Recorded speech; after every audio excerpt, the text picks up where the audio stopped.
Okay, so I was having this conversation with a client who was sharing her experience with the SHRM exam. And one of the main things that she said to me is that she really thought her years of experience would carry her through that exam.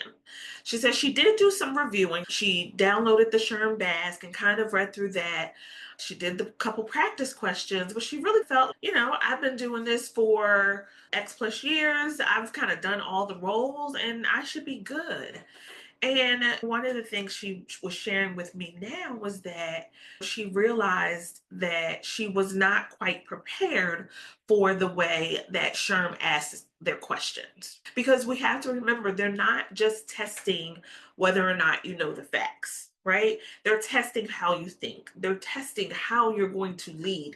They're testing how you're going to solve problems, right? And they use real world examples to do that, and they are referring to HR best practices. So we have to remember that the questions are written with that lens of unlimited resources sometimes. And if this is what's the best way to do this, you may have a couple of answers that are pretty good, one of which you may have done in your own organization. But the exam is really looking for what is that true HR best practice. So another thing she said was that she really wasn't quite prepared for those scenario-based questions. And she said that she felt like those competencies were being tested in ways that she just didn't anticipate. And so I wanted to just say, as a reminder, like we have to prepare. You have to take full practice exams. You have to do quite a bit of practice questions so that you can really get a full understanding of how the questions are asked.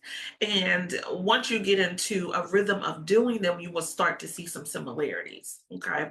And then the other thing she said to me was that honestly, she felt alone in that process, right? She was like, yeah, I was studying, I was working, like I didn't really have an accountability partner, so to speak. And some of her friends knew, but they are not in HR, they weren't studying. So it just wasn't that same kind of support. And it made me, one, want to make sure that I come and talk about why it's important to really prepare, really use your time to test and one, understand the material. So making sure you have some ways to review that material, to do some summaries of it, then taking practice questions so that you can really test your knowledge and see what areas are you strong and in what areas may you really need to continue to practice. And then also having a community to hold you accountable, right? Because if it's left up to us, we'll say we're going to do it. And then maybe we don't get it done that day. So then we'll be like, that's okay. We'll do it the next day, or we'll do it in 2 more days, or we'll just wait till the weekend. And then the weekend comes and something happens. It's, oh, I meant to.